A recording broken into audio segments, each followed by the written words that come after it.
Blog Talk Radio. Live from Washington, D.C., it's Quintessential Listening, Poetry Online Radio. QLPOR, as it's widely known, features a bevy of poets, spoken word artists, and live poetry readings with best-selling authors. Your host is Dr. Michael Anthony Ingram. Hello, everyone. Welcome to the program. Today, my guest is Nayma Chamchoun. Now, unfortunately, Nayma's not here due to technical problems. We're going to give her an opportunity to arrive, so please listen to some music.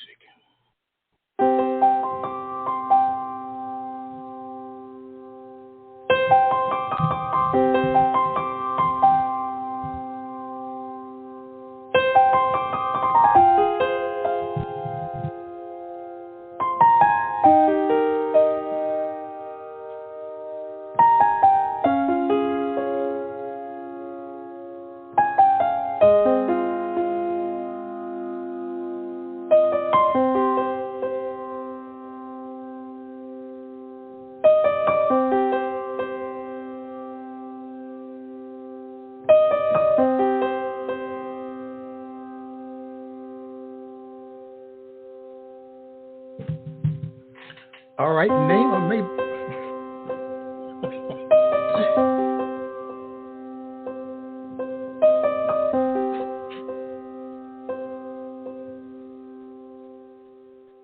All right, Nayma may be with us. Hold on, let me check. Hello, Nayma. Hello, can you hear me? Yes, I can hear you. How are you? I'm good, thank you. And yourself? I'm hanging in there. It's good to hear your voice. Good to be here. I'm glad. Let's begin this poetic journey. I'd like to share some information about you, if that's okay, and we'll get started. Yep. All right. Nayma Chamchoun is a British Moroccan, a self-taught writer and poet. Her writing is influenced by her cultural duality. She is interested in female voices in the diaspora community, the challenges they face within both communities and the taboos around mental health within their ancestral communities. The title of her new poetry collection is COVID, The Wordy Walls of a Mind Under Lockdown. A wonderful title. Nayma, again, welcome to the program. Thank you. Pleasure to be here. All right. Let's begin this poetic journey. Nayma, what is poetry? First, what is poetry? I think poetry is, I suppose, like any form of art. It's an expression of our most intimate thoughts, isn't it? You know, whether it's painting, whether it's painting with words, I suppose we can put it that way. Okay. Painting with words. Talk to me more about painting with words. Painting with words is what it is, you know, sometimes we day-to-day living, modern living, we can feel quite overwhelmed by our thoughts and our emotions. And I think a good way to make sense of those thoughts and emotions is sometimes to write through them, because then it allows you to dissect each thought and to make sense of what the message is that is coming through, I suppose. Yes, I like that. So then, why do we as poets, Nayma, why do we do what we do? Why is poetry important? I think poetry is important because it is, if you will, it is part of history in the sense that we have writers who document historical events that happen over the years. But what we get with poetry is we get a personal insight into that time. You know, if we look at poetry during the Vietnam War or during the, civil rights movement, it is giving us personal experiences of that time. And I feel it's the same thing with poetry, is that it is a more intimate connection of an experience of a particular time and place. All right. Nicely stated. Please share with me an early experience where you learned that poetic language had power. Gosh, when early, I think maybe when I was very young, one of the first poems I fell in love with was The Rime of the Ancient Mariner by Samuel Coleridge. And I mean, I love that poetry just because it is a story in a poem, and there is redemption and there is loss and there is so many different things that you can glean from that story. And I just thought it was such a powerful piece of poetry. All right, all right. So were there any other experiences? You know, as you move from there are so many, you know. I mean, I love the mystics like Rumi and Omar Khayyam and Khalil Gibran. I love the spirituality of their writing and the wisdom. All right. I'd like you to tell me about your book. What inspired it? COVID, the wordy walls of a mind under lockdown. What inspired it?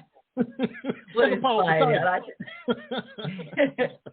Well, I guess what inspired it was COVID. We were all under lockdown, and I think it was a very challenging time for me. I suppose some people learned to cook, some people started knitting, I started writing, and it was very therapeutic in the sense that I was locked in the house with two angsty teenagers, and I'm also the main carer for my parents. My father was diagnosed with Alzheimer's, so that was quite a lot to deal with at the time. And then, if that wasn't bad enough, I started menopause, so it kind of felt like I had a lot of things coming at me at once.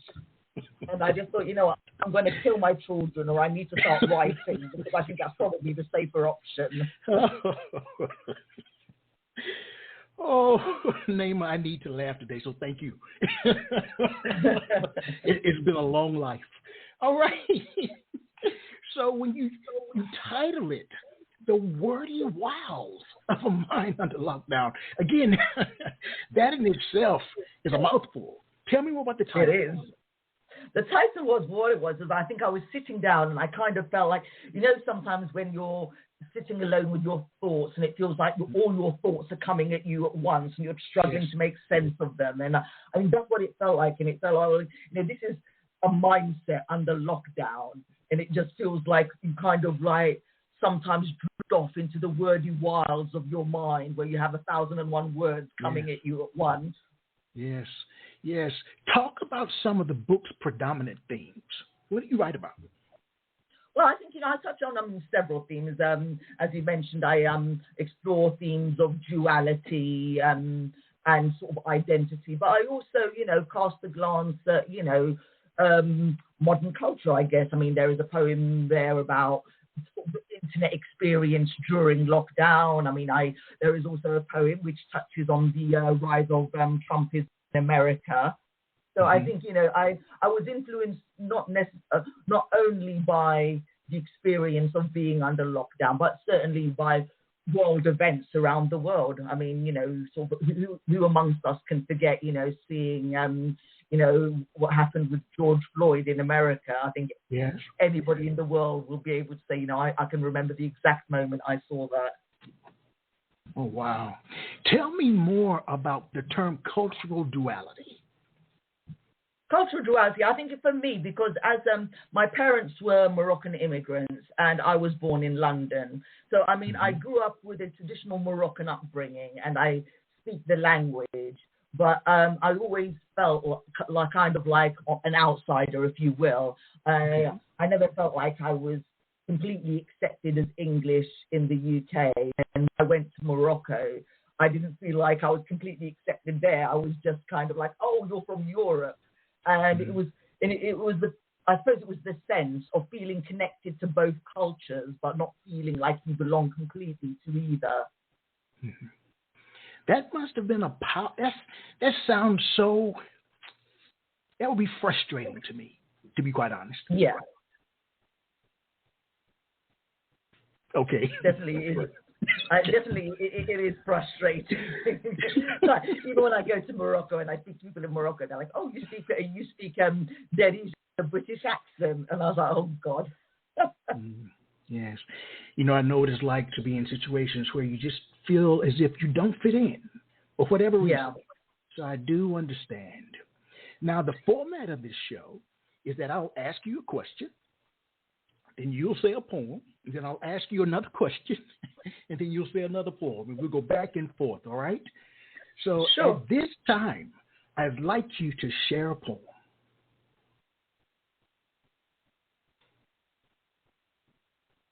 Okay. No filter. This is me. Here I sit, growing into my age jacket, accepting my invisibility, rebuking my fragility. Am I irrelevant? Wearing my wrinkles as a sackcloth and ashes, should I reinvent myself for the applause of the social media masses? Twittering on Twitter, showcasing shells on Insta, scrolling and trolling, perfecting personas on FB, a photoshopping melee, a bit of airbrush sadness. I need more because I am less, filtering faces and not words, subsisting on praises, captive in like cages. The eyes that don't see me, the ears that don't hear me. Should I put on my filter and dance to the hollow beat of a digital trance? A pound of flesh under the knife, erasing evidence of a lived life, backing up my lips last. A fetid car as a stranger berates me in the looking glass. Are my eyebrows on fleek? Am I scathingly savage enough? Am I too woke or not enough? I log in and await your critique. Let's celebrate the cover and not the book. Post a pic as the panel rates you. Have an opinion and we hate you. Immersing ourselves in the virtual brook. I have wandered the London streets, donning my fiery invisibility clothes. Days of the lit, please, retreats before dissolving into the city's big smoke.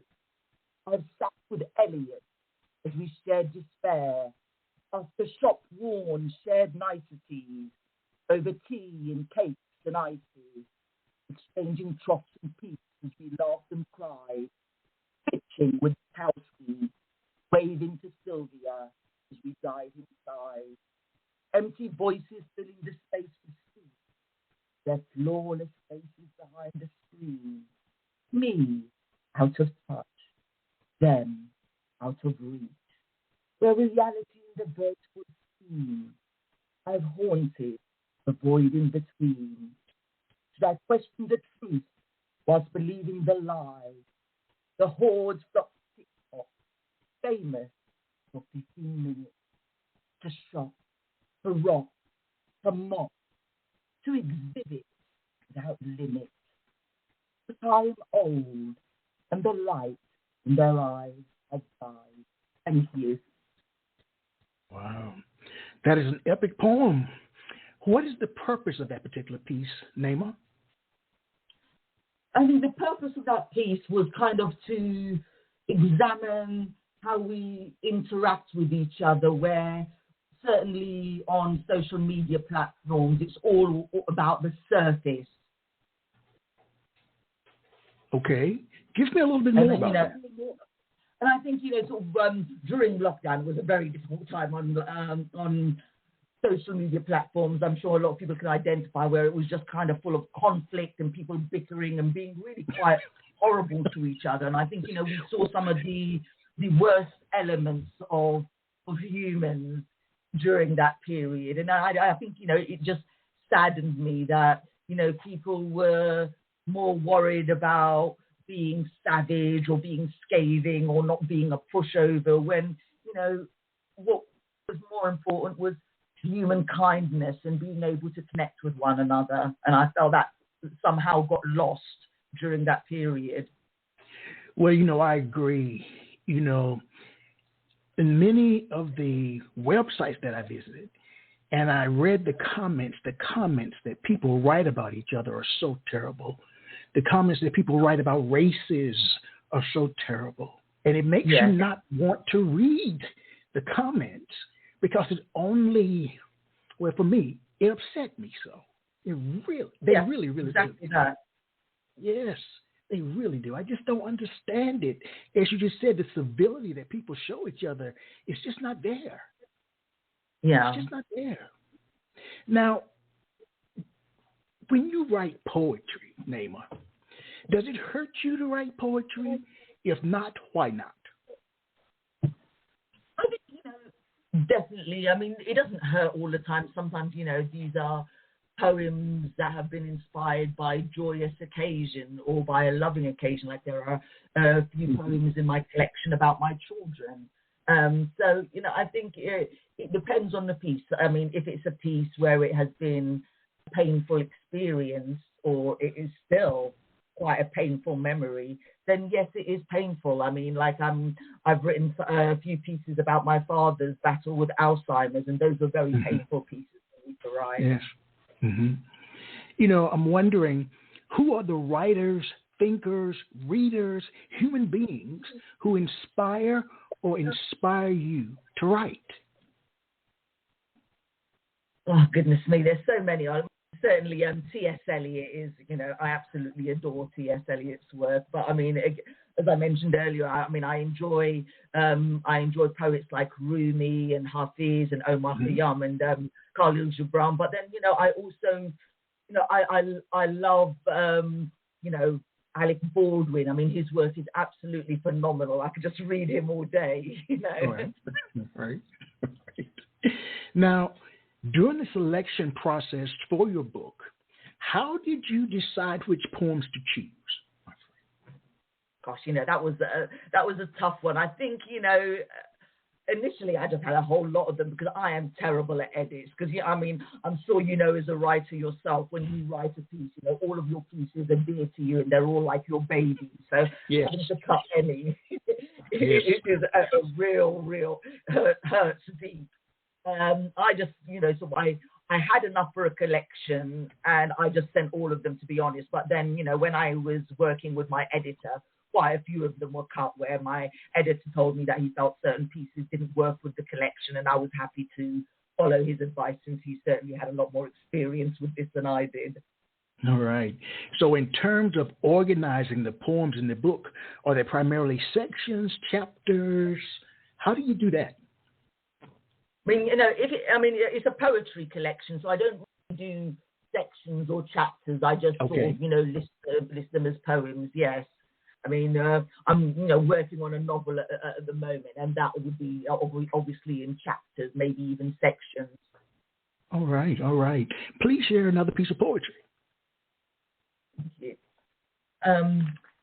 Limbo. Africa calling.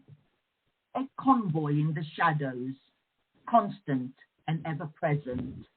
A home, but not a home. Anointing my edges. Still, I fit nowhere. Here, my name is foreign. My appearance is questioned. But where are you from originally? Probes Goldilocks, cornfields in her hair.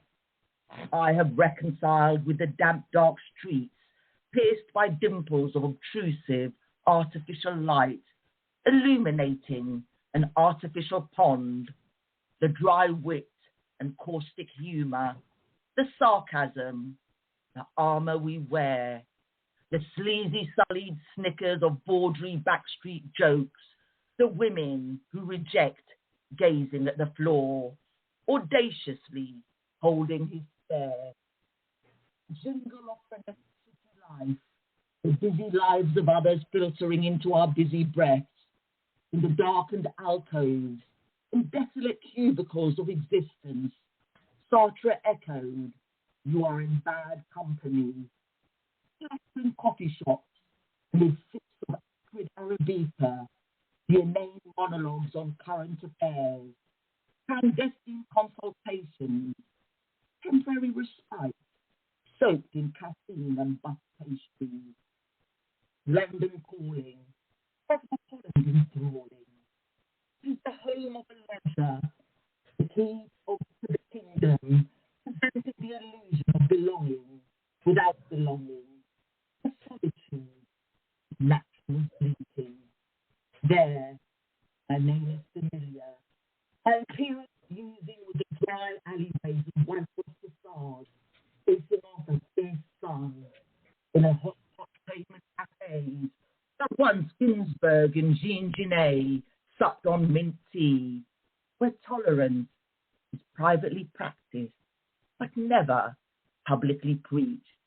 The lamb and cream there, that coils and slithers, lining across your skin like an impermeable veil. The language of my ancestors, tinged with my Britishness. My speech fluent, yet betraying, as wide-eyed locals chuckle like a pacifying parent. You're not from here, are you? In the Medinas, the night sky turns down the heat as families parade in their best attire. Sunflower seeds whose saltiness fizzes on the tongue. Sugar-roasted peanuts washed down with canary iced lemonade. The men who gawk belligerently, their eyes betraying the indignity of a shameless woman who refuses to look away. The crested clay tagines joyously bubbling away. Terracotta jolly uncles, robbing pulse, dancing, chanting, feeling a portal beloved on the wings of a trance, a cultural heart that captivates and offends, the shared identity, an organic pond, rich community, kindness, force, love, to serve is to be with Anna, born for eyes from the arbiters of decency, as I light my cigarette. I am without decency, without God, pulsing on the shackles of both, the dogma of belief or illusion, in the clutches of tradition, bleeding the queen's injury, spurred on by my scars. You're not from here, are you? The cross of the diaspora, life's longing for the other, each suit offering some comfort nonetheless. Thank you. You know, I'm going to share with you that it was difficult to hear every word due to our transatlantic connection. You were fading in and out. But from what I could hear, you speak with such emotion in your voice. Thank you. There is a conviction when you share that is palpable. Now, do you think that a person can be called a poet if they don't feel strong emotions?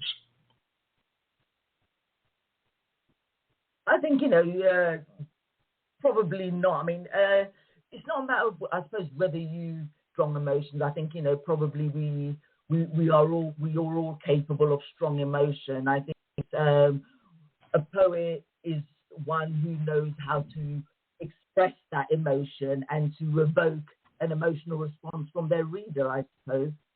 Mm-hmm. Mm-hmm. Give me some more. I like that. I like what you just said. Expand on that. You know how I am. Expand on that. Well, I mean, as a writer, you have to tap into some of your darkest thoughts. And I've certainly written pieces where I felt very raw and very exposed because it has been brutally honest. And I think, so we do tap into deep emotions, but it's how well we are able to express them. Are we able to express the magnitude of that emotion that we are feeling with enough skill to evoke the same emotion from the person who is reading? The person gets the essence of what you're trying to convey. Yeah, I agree.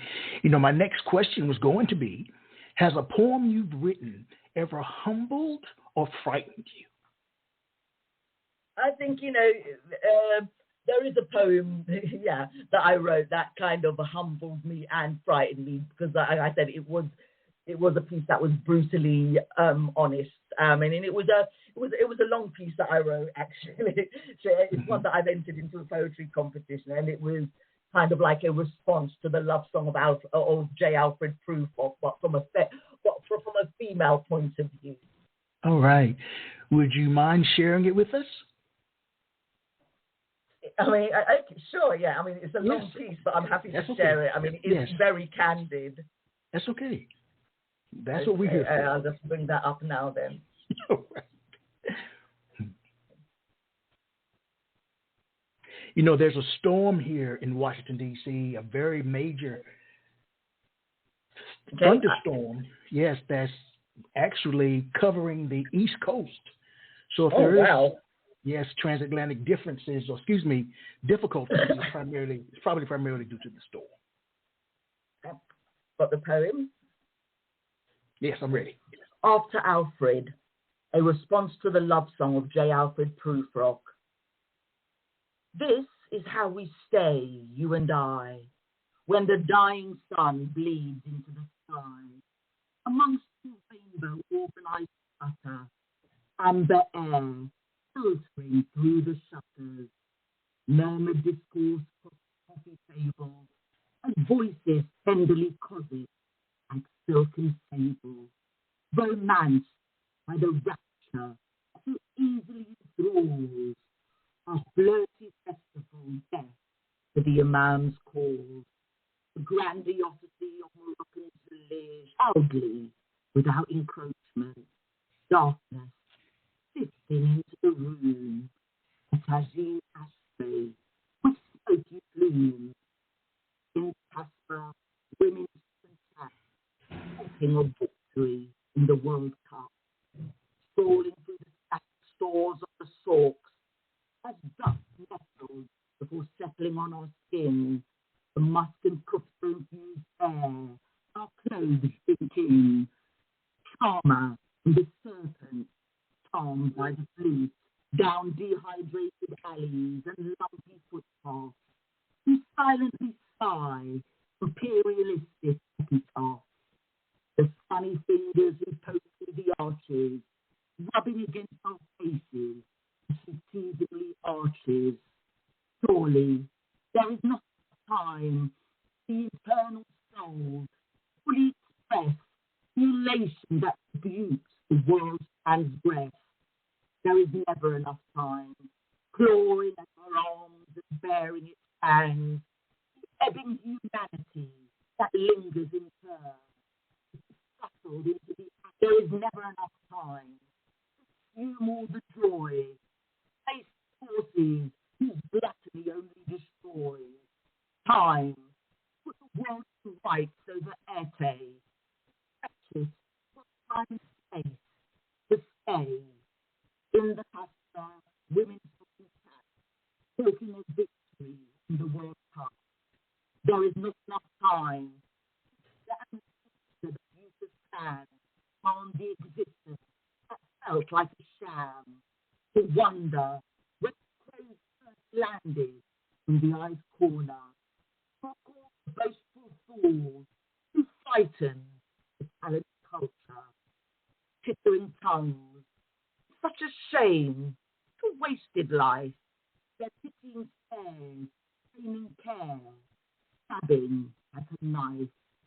See how the colour drains from my cheeks and hair. I was once beautiful, my insecurity unaware. If I breathed you in and held my breath, could we stay, you and I, in eternity's depth?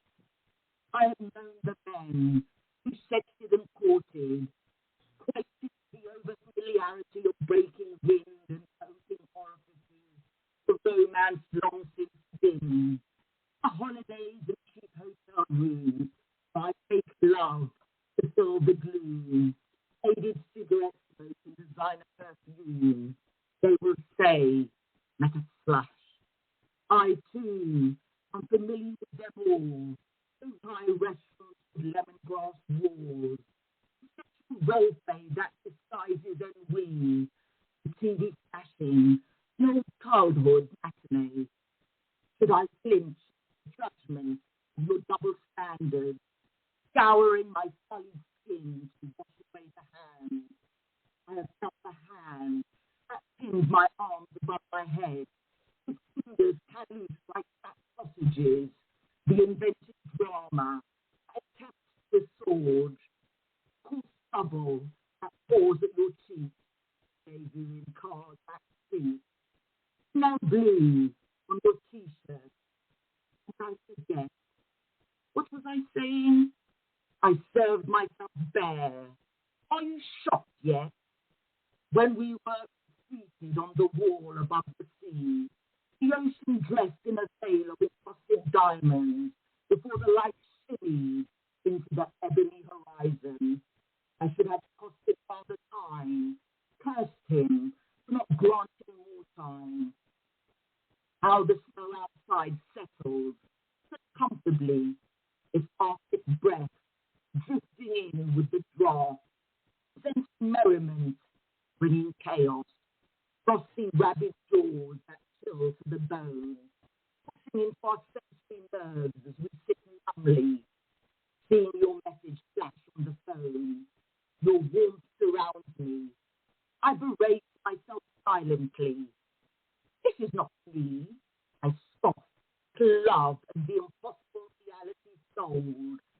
Am I a realist or a cynic? Or maybe I am just old. In you I was afraid. I was terrified. After beef sardine and Moroccan fruit salad, after rolled up and hot drooling essay, to selfishly seconds to say, just stay this way, forever and a day. To tame the white noise, your fairy ballad, balance on that flicker, hurtling through the infinite universe, behind a devoured Mother Earth, to embrace that ecstasy in my pulse, to say, I am Aphrodite, my raging tide, dissolves the gulf. Cliché, age mockingly flickers, amongst dyed paint brushes, unfinished tableaus, water in the jar, tinged with plum, the way you always place your hand behind your back, the other moves the canvas like a bird in flight, simultaneously falls and struck dumb. You are somewhere else, in the contours only an artist knows, glimpses of joy and sorrow, colours, where we spoke only in the tongue of the land of our mothers, our clothes tossed on the floor, the eyes who laugh up and stall, catalogue of mannerisms and calls. I pleaded with time and mercifully saw. Christmas looms, and festivity finds no place in my will. Perhaps frenzied buying and gluttonous eating to obliviously pass me by. I just sit really still, indelible as greeting. The artistry, so banished under the stairs, seems to goad me, my slovenly lack of care, haunting me with descent into old age. I am so tired, all out of rage. Should I fritter away my kittens on age-defying creams, popping silicone, eating superfood, and drinking green tea? I dismay at my wearied and sagging eyes. May my breath no longer shun gravity. Time's unrelenting, harsh reality. He does not wait for me.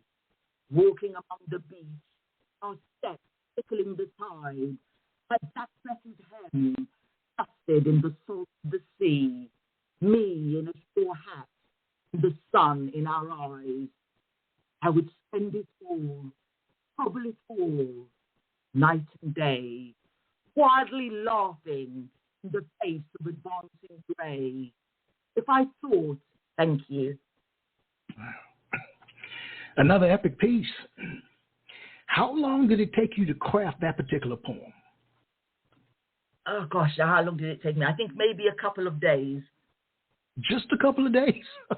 Oh. Yes. I guess I was thinking maybe a month or longer with the the level of detail that you included. Thank you. It was something that just kind of like popped into my mind, and I kind of just sort of followed the trail. Well, that's a question that I ask.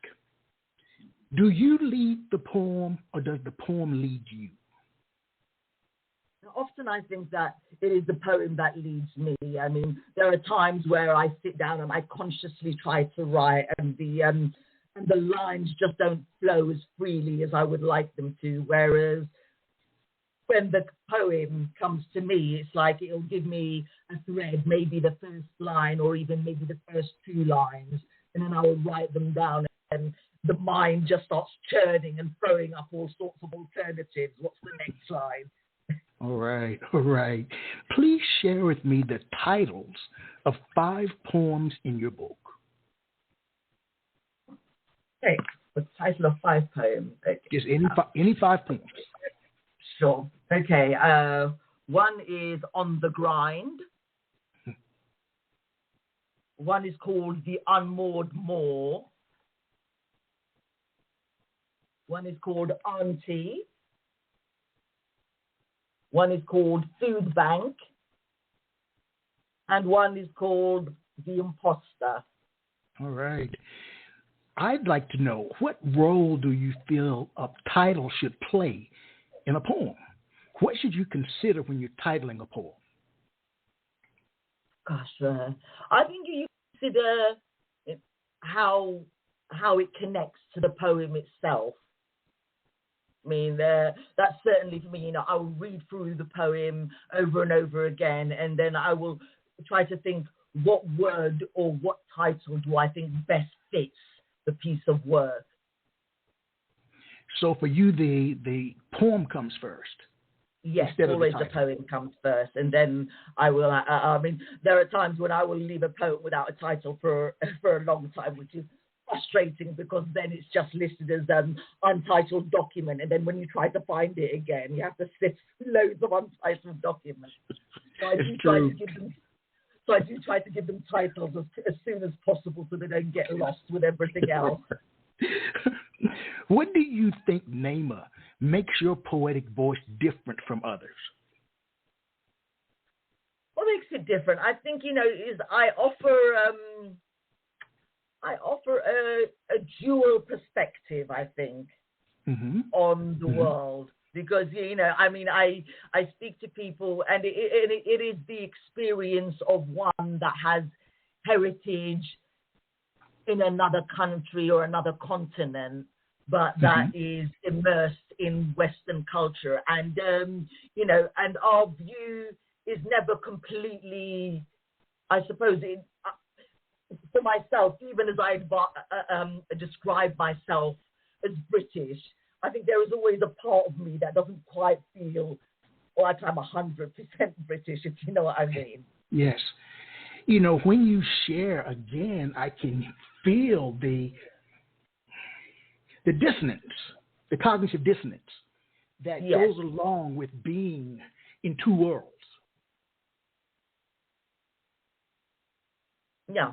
I mean, definitely. And, I think, some of my poems, they tackle sort of cultural taboos. They tackle, some kind of hard-hitting things. Because, there is a lot to love about Moroccan culture, but there are also, certain aspects of it that I dislike, sort of certain level of patriarchy and male dominance within that culture. And these are certainly things that I explore in my poetry as well. Mm-hmm. That brings up another question. You did not include because of fear to potential misinterpretation. For me, I don't think so. I like to think that, sort of my pieces have enough clarity that they would not be misinterpreted. So there aren't any pieces that I didn't include. I mean, there are pieces that were in the book that were taken out, but I think generally most of my pieces, I think, they're an honest reflection of what I wanted to say. And I think if we probably concerned ourselves too much with how they would be received, I think we'd never put anything out there. That's true. It's true. I mean, I love that philosophy. That's true. So they say, Nayma, that to see the world with complete honesty, one should look to comedians, artists, and poets. What do you think emerges naturally from your work? What emerges from you, Nayma, when you write? I think what emerges from me is, that probably essence, I suppose, in all of us, the feeling that, we just want to belong and we want to connect with each other, not just as individuals, but as a collective, as humanity. All right. I there's so much, as we've shared, that's happening in this world. The good, the bad, the ugly, as well as the indifferent. There's so much going on. What I'd like to know from you is, what do you view as being the role of a poet in modern day society? I think, in modern day society, the role of a poet, I suppose, just like, in a comedy or satire comedy, where we offer, we offer commentary on our current environment. And I think it's the same with poetry, in that it's not a factual account of what is happening, but it is a human experience of what is happening, which is something you don't get, say, in history books or in newspaper articles. You get to experience the emotional journey through that experience. Wow. Please share another poem. Thank you. On the grind.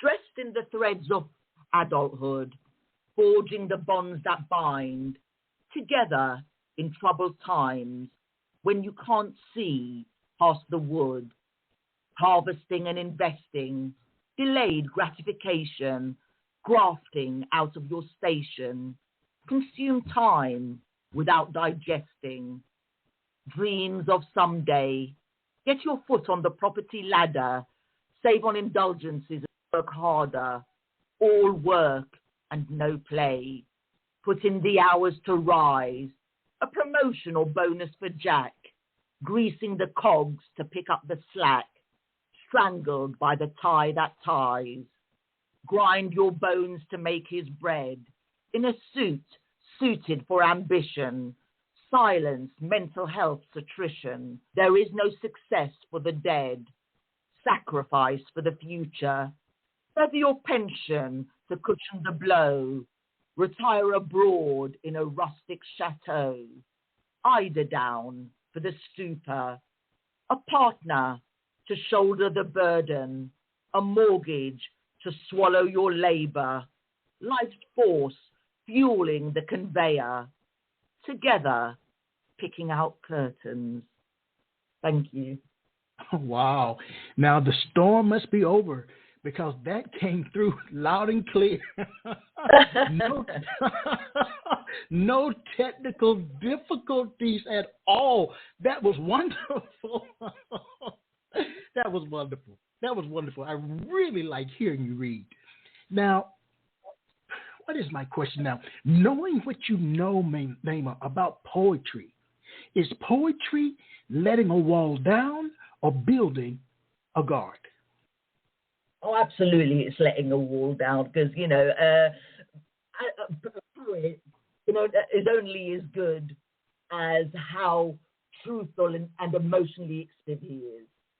And you have to be emotionally honest with yourself. So definitely is taking the walls down, and it is opening up maybe some of our most intimate thoughts and emotions to an audience. And saying, listen, you know what, this is how I'm feeling. And there are people out there that will be able to resonate with that feeling and think, you know what, I'm not the only person that feels this way. This makes sense to me. I connect with this. Yes. Again, everything that you're stating, I believe in. That You're not the only one that feels this way. Being able to normalize a situation and the vehicle for that normalization is poetry. I think that's huge. Absolutely. Yes, because to me, that helps build the bridge in terms of empathy in relationships. As I share, I'm going to share one more time, that in terms of empathy, if you can't understand another person's story in totality, attempt to resonate with the feelings that go along with that story. There's a universal commonality in terms of our feelings. So when a person shares their work, whether orally or if it's in a written fashion, if they talk about their feelings, that will help build that bridge in terms of us coming together as one. I strongly believe that 100%. You know, this is how we connect with other people. Yes. You know, you mentioned the word clarity earlier, which brings up accessibility. What I'd like to know is, should one employ a lot of mental energy to solve a poem? Gosh, that is an interesting question, isn't it? I mean, you know, if you look at, say, something like The Wasteland, I mean, you need a lot of mental energy to decipher that because it is just so rich with literary references and you know, so, I mean, the first time I read it, I couldn't make sense of, I'd say probably most of it. So, you know, I had to be furnished by my teacher with the skills and how to sort of understand the symbolism and the references and everything else. So, should it be overcharged with kind of hidden symbolism and meaning?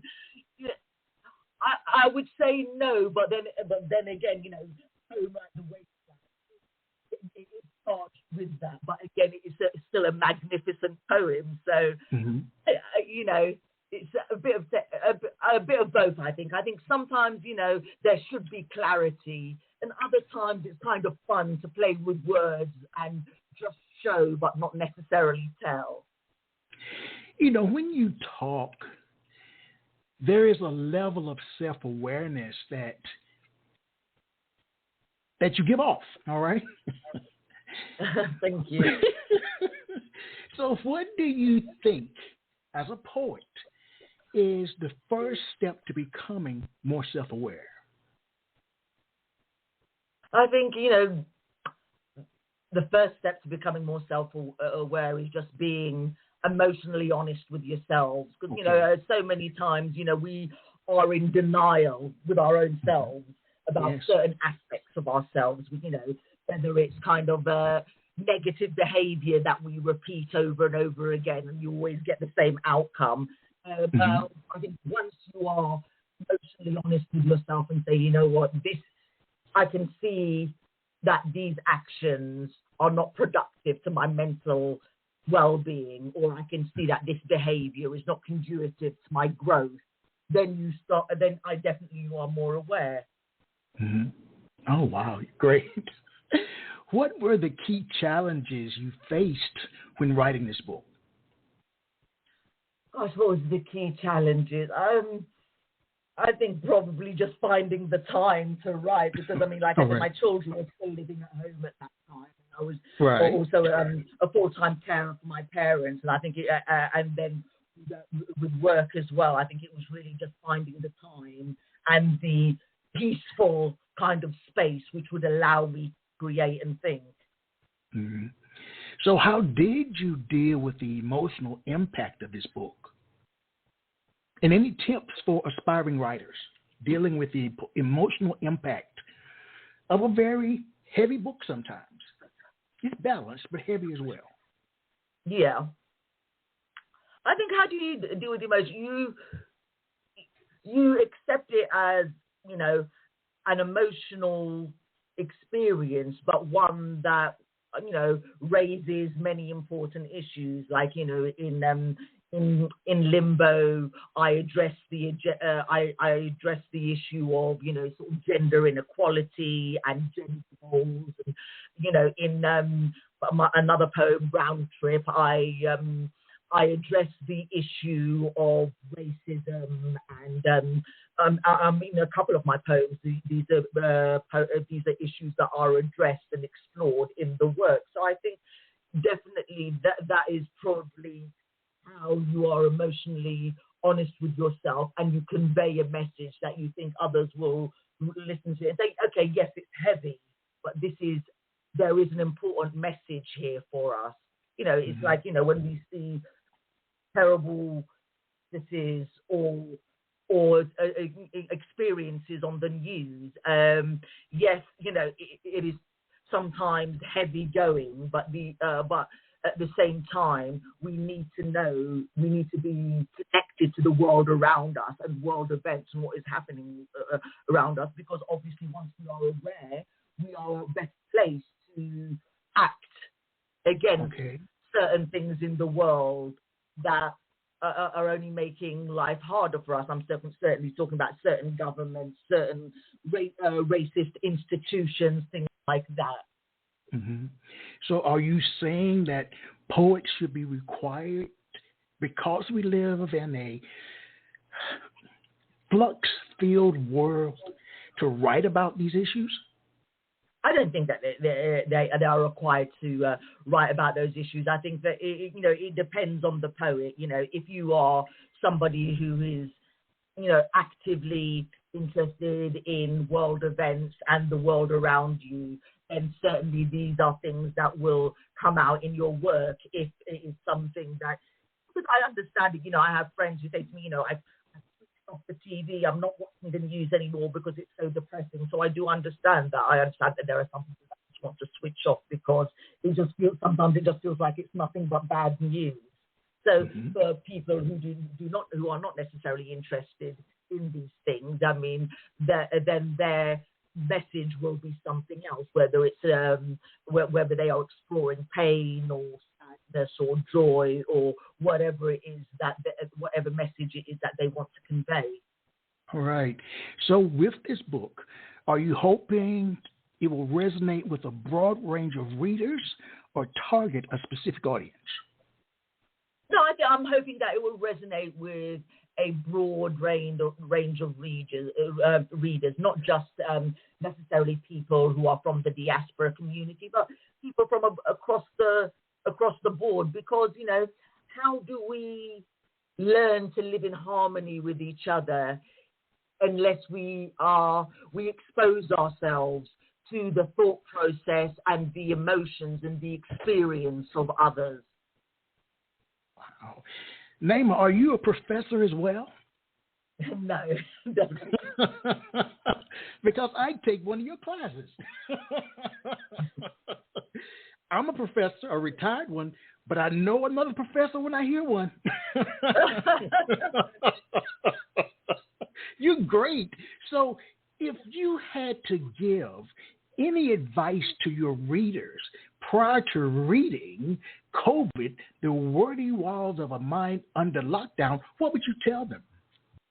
They're in the store to pick up the book. What would you say?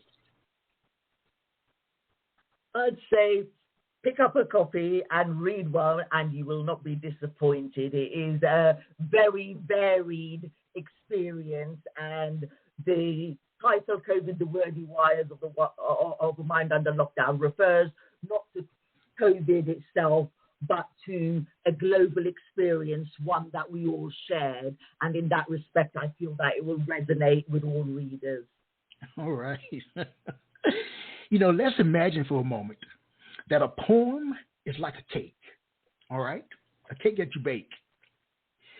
What are some of the most prevalent ingredients that go into the concoction we call a poem for you? What needs to go into it? For me, I would say certainly I like to work with the senses. So when I'm writing poetry, I like to create visual imagery. I will refer to maybe smells or sounds or touch or how something feels. You know, and I think, you know, these are the kind of, because our senses are receptive to expression. I mean, they you know, when we are in a beautiful place, we are uplifted, and you know, when we are in a negative space, we feel, we feel dragged down. And I think definitely I like to sort of weave these into my words where I can create an image and maybe transport the reader into that experience. I think you're my sister from another mother, because I too focus on the senses. Because living in this life, sometimes your senses can be dulled due to what you experience. And poetry can help you rediscover them. That's what I believe. I could be wrong. Absolutely. We're entering my favorite part of the program. I view it as being a mini, M-I-N-I, poetry concert. This is an opportunity for you to share 2 or 3 of your works without interruption from me, back to back. Okay? Okay. You're on the stage. The bat and the ball, waiting to be picked. The popularity prefect, bringing relief or dread. If you're from somewhere else, you won't be chosen unless you can help them win. My chances are slim. I am nobody's first pick. The eyes that replay, the intolerance served at home. Hattie will choose me. She's a shoo-in, putting all her power behind the bat. The ball's breaking impact as it soars high above their heads, light as air. Hattie says, we've got to have each other's backs. We're all foreigners here. Occasionally accepted as friends, anger brings the bad words, reserved for the brown hordes, inspired by the angry man on TV, canned laughter, key. She says, bun that crap. We are people too. Dangling acceptance, playground power plays that stalk the days, the face of imperialism mirrored in the shallow pool of childhood schism. Hattie, a rapid dark street, hoping towards forfeit, winning for insurance. Thank you. And mapping the void. It is strange that one should feel so empty when the anatomy is stacked with life-enabling components. Where does one find the emptiness? Does it reside in chambers of the heart, expanding with every sight, until the seams tear apart? Maybe in the lungs, asphyxiate the bronchioles, squeezing out breath as you gasp and wheeze. Perhaps in the mind, laying waste to the limbic nodes, extinguishing sparks of hope as you wade through the dark, where emptiness finds a home, a thirsty drop trickling into the briny deep, swaying the tide of the sea, quenched by our humanity. The shadows, sustained by the light, sometimes crashing against shores, others cooling our toes, occasionally rising like sea foam. Thank you. All right. Wow. Did you have another? Yes. Okay. Yes, this is the last. I'm sorry. All right. Round trip. Bowie on the radio with the young Americans, the children of Woodstock, dancing to glam rock, the new kids on the block, here to hamper the old God's plan, the children of the revolution, flipping over tables, emerging out of the sable, of the shadow of war and the values of yore with tie-dyed solutions. A jubilant Generation X, born into free love and contraception, consciously tripping on introspection, parading placards to the apex. Now, the cat with the cream, tabling corporations, completely immersed, putting America first, free love, grubbily immoral, drugs, the sin of the amoral, begrudging in MAGA hats, rejecting the fake facts, the tangerine you, old guard of the grump generation, angry anarchist to judge, once believing and idealistic, now disbelieving and realistic.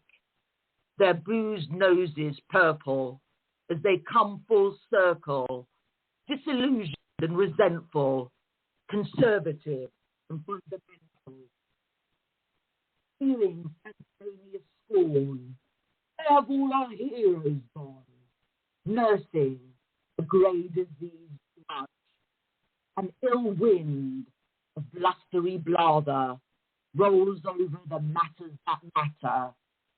The obedient old Americans silencing the young Americans. Oh, what a wonderful writer you are. Thank you. It's true. I'm too old to lie. What a wonderful writer you are. And again, you speak with such conviction. What is the relationship, Nayma, between your speaking voice and your written voice?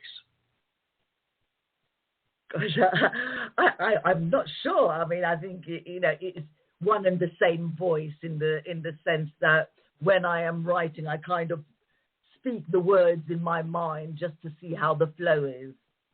Okay. Okay. Do you participate in open mics in your community? I do. I mean, I do some here in London whenever I get the time to attend. I love to attend open mics.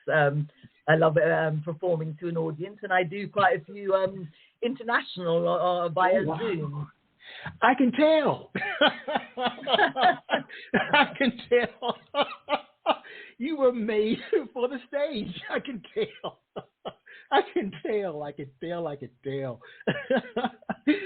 Well, if you told me that, if you told me this 5 years ago, I would have said you were absolutely out of your mind. I mean, I said this to my son. I said, if you told me, in my 50s, I'd be standing up performing open mic to an audience, I would have said you were crazy. Well, things happen when they're supposed to.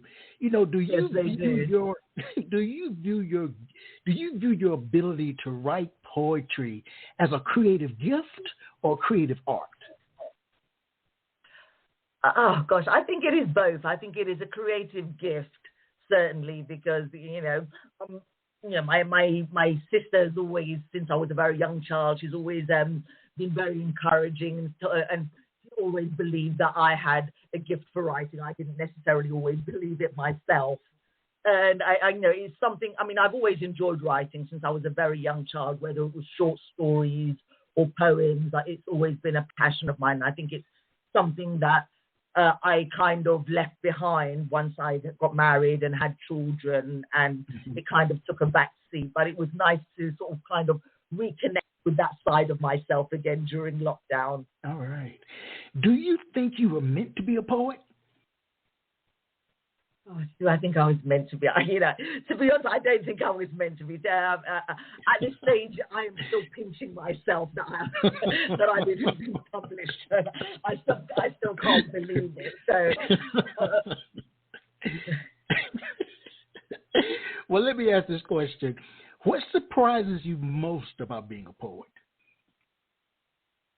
What surprised me most, I think, is the writing community. I've absolutely loved connecting with the writing community, not just here in London, but from around the world, because they are such an amazing bunch of people, and they are so supportive of your art. And and like when you're having sort of moments of doubt or anything, they they are just amazing bunch of people. And I've called them my second family now because, I mean, I've just, that was one of the hidden gems of being a writer. Yes, connecting I agree. with other writers.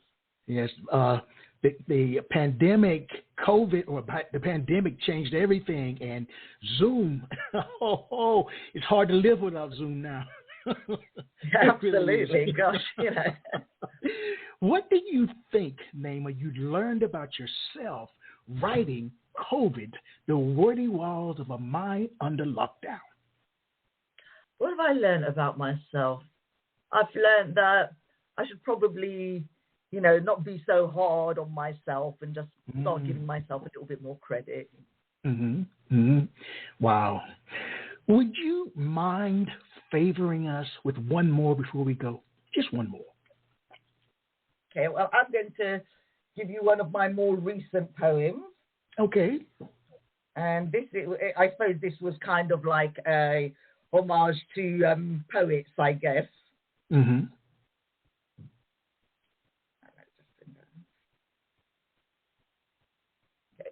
This is Chasing Poets. I gazed into fields and blades of grass.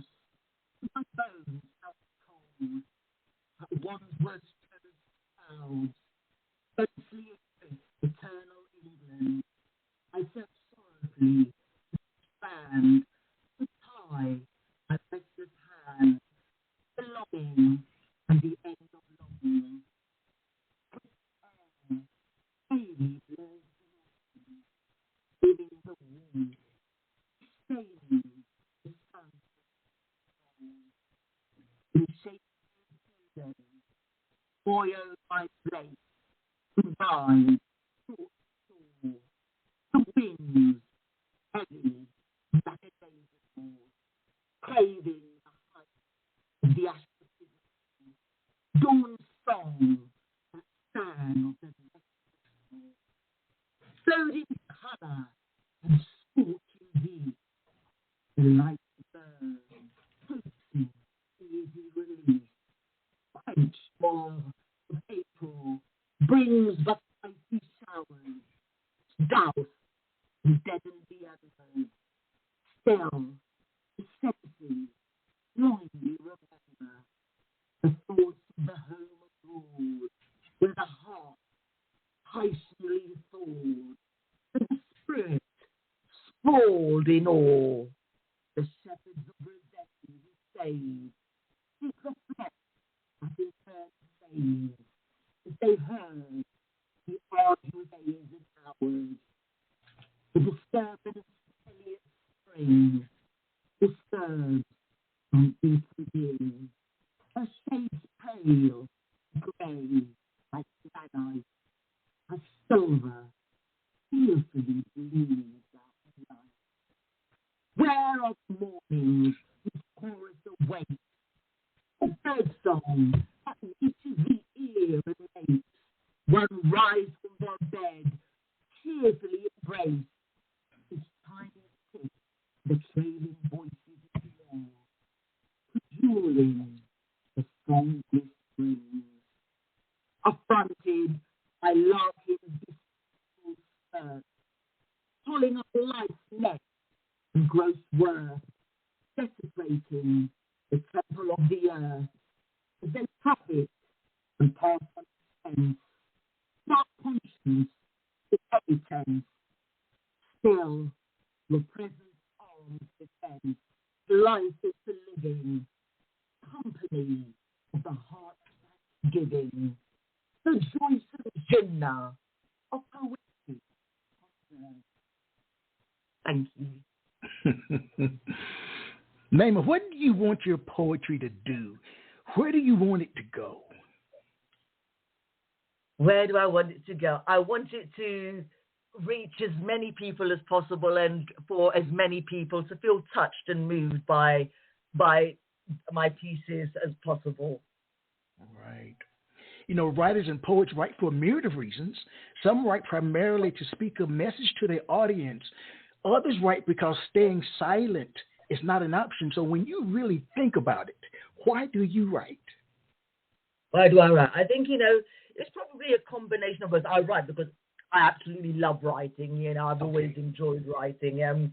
But for me to write, as in when I'm writing a manuscript, what prompts me to write is that I feel that there is maybe a song, if you, for want of a better word, a song in my heart that needs to be expressed, and one that I feel will find resonance with a lot of people. You know, we've reached the end of our poetic journey, but I want to thank you so much. You know, once we settled in and the storm passed, your work is phenomenal. And I can't wait to hear you when there are no technical difficulties. Let's hope so next time. And that brings us another point. I'd like to invite you to come back. Maybe in the summer. Thank you. That's very kind of you. Would you come back? Absolutely. Your company has been an absolute pleasure. Well, thank you so much. Thank you so much. All right. How can the listeners find you, Nayma?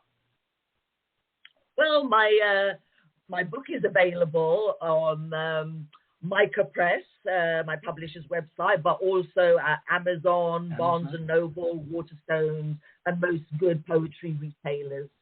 And if you want to find me, I am Nayma Chamchoun on Facebook and on Insta and Twitter. All right. Next time I'll pronounce your name correctly. What's next for you? Where do you go creatively from here? Well, at the moment, I'm currently sending out my second manuscript, and I am finishing my third manuscript, which is one that I wrote most of in Morocco, because I was in Morocco a month ago, and I was doing some networking with my book, and I made some wonderful connections with creatives in Morocco. But you know, the beauty in the scenery was just so inspiring. I was writing like mad. So that is my third collection, which is a Morocco-themed collection. But I've pretty much completed that collection as well, and I will be sending that out soon. And I'm also still working on my novel. Oh, now were you in Marrakesh? I was in Marrakesh, but I was all over the place, to be honest. It was one of those trips where I didn't stay still for very long. I think I must have used about a week of my holiday just traveling from place to place. Well, that's a place I've always wanted to visit, was Morocco. Well, I really don't want to let you go, but I got to. So, well, thank you for having me. It's been an absolute pleasure. Thank you so much. All right, listening audience. COVID, the wordy walls of our mind. $1 million seller. And also, as you know, let poetry ring somewhere throughout the land. All right, take care, everybody. Bye, Nayma. Bye. Quintessential Listening, Poetry Online Radio, is available on iTunes, Spotify, SoundCloud, and Stitcher. You can also check out the website at qlpor.com.